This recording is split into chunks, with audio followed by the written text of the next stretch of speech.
Welcome back, friends. LostScarf here, and it's time for the second Marvel movie, The Incredible Hulk, which is weird. Like, it came out in 2008 also, so they were planning on this movie while they were also playing with Iron Man and everything.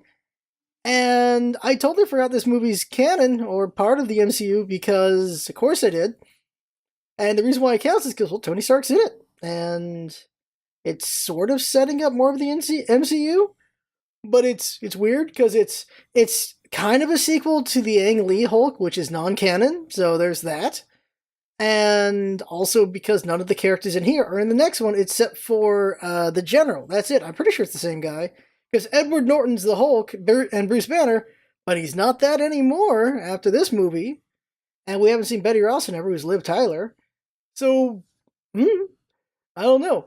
The quick things for it before every movie.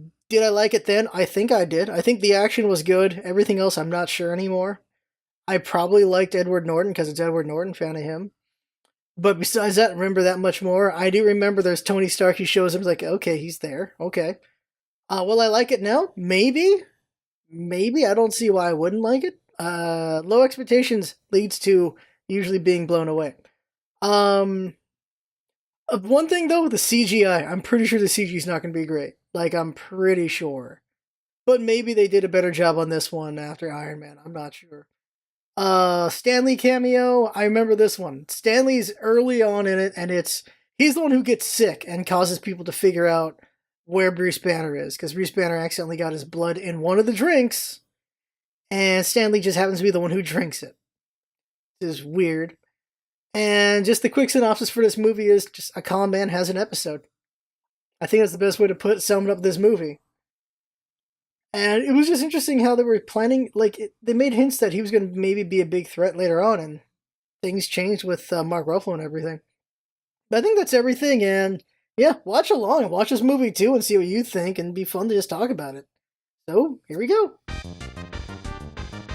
Okay, so at this point, we've seen the movie, and, wow, okay, so it's better than I remember. Like, better than I remember. I wonder what's going to measure up later on. I think there might be some movies that go under Hulk. I think everyone puts Hulk at last. I don't think it's that bad, but something's got to be last.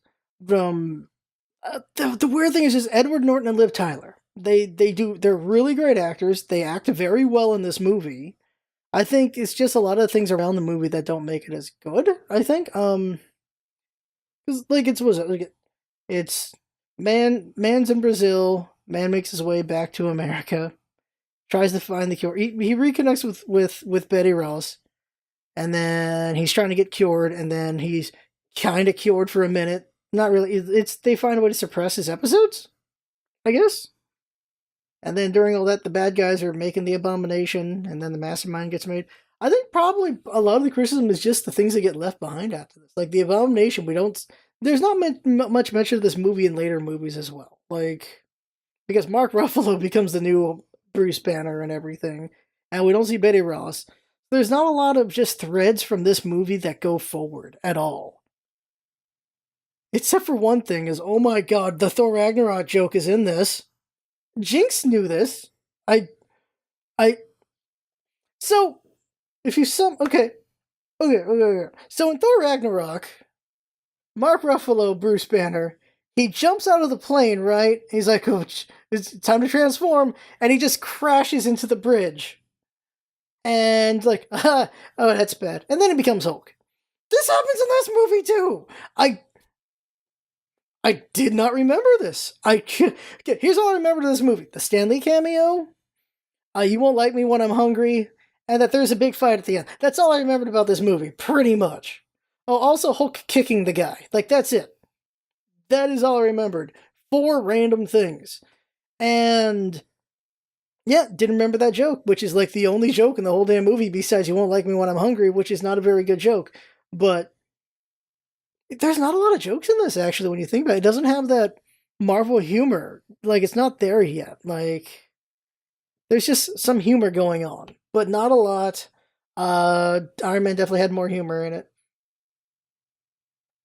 And you kind of, like, it's, the Hulk can't have standalone movies because he's just,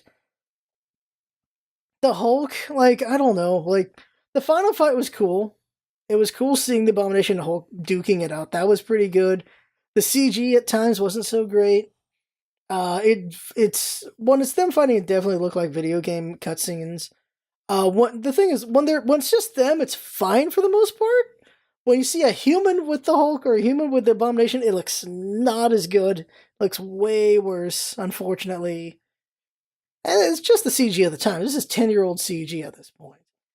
And just, I thought it wasn't bad. I did not think it was bad. And I don't know if it's going to be last. I really am not sure if it's going to be last. Right now, it's currently last because there's only 2 movies for the list. Number 1, Iron Man. Number 2 is Hulk. Incredible Hulk. Just thinking about how would it have been if Edward Norton stayed on instead of Mark Ruffalo. I think it just would have been a more serious Hulk. And we probably would have gotten Professor Hulk really quick. I don't know. Just would have been more serious. Like we would have more serious Banner because Edward Norton can be funny, just not a lot, not very funny. And I think if we kept Edward Norton, we probably would have gotten Betty Ross, and we never would have gotten Bruce Banner with Black Widow. I don't think we ever would have gotten that at all. Because I think if you had Edward Norton, you would get Liv Tyler still, and we'd get just Betty Ross. And she acted the hell out of this movie. Like they're good actors. They're really good actors. So, but just the direction they went with Hulk is they're going towards him being more a part of other people's stories than having his own, which I think works out fine in the MCU. Is Hulk's story going across other people's movies? I think that's fine. I think it works out pretty well. But just theory crafting, just how would it have been if it was these guys? I don't know. I really don't. I think by now, if they kept doing the Hulk movies, we'd have the Red Hulks by now, probably. But really, just a couple things. I forgot Lou Ferrigno got a cameo in this.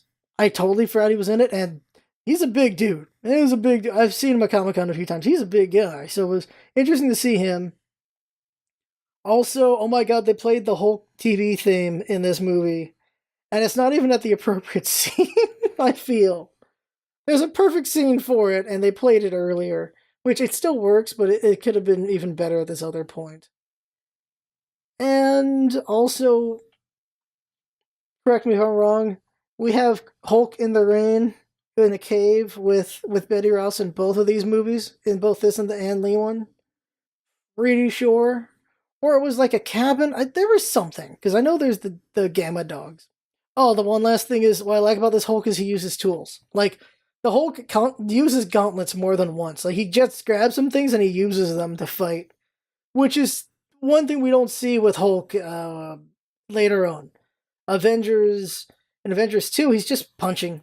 That's all he does is punch and kick, and that's all he do.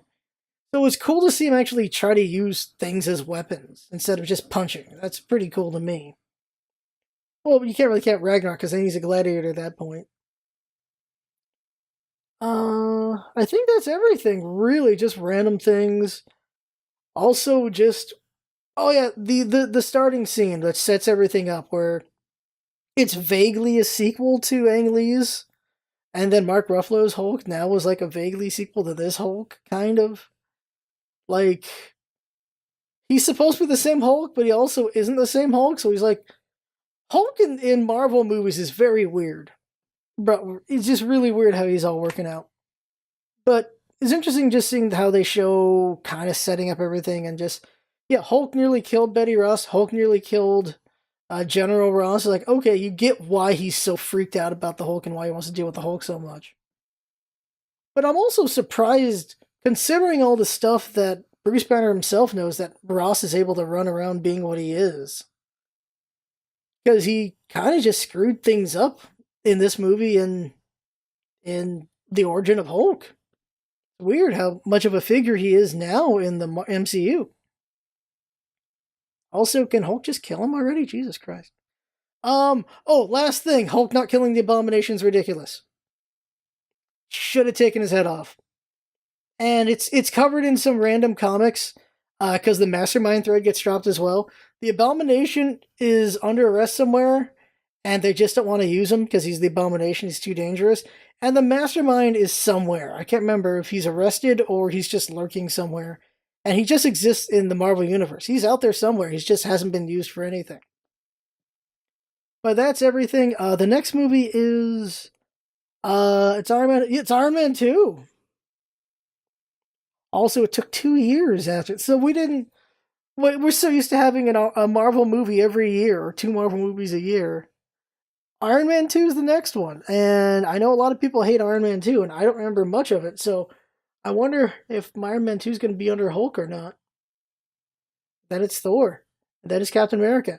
Iron Man 2 and Thor were a rough spot. And then Captain America happens. And then Avengers blows everything out of the water. Okay. So the next one's going to be Iron Man 2. Oh my god. And wow. Okay. So that is us with the Incredible Hulk movie. Next time will be Iron Man 2. So see you there, everybody. If you had fun watching this, yay. Let me know what you thought of the movies, because that'll make it more fun to talk about them. And yeah, thanks for coming by. See you next time.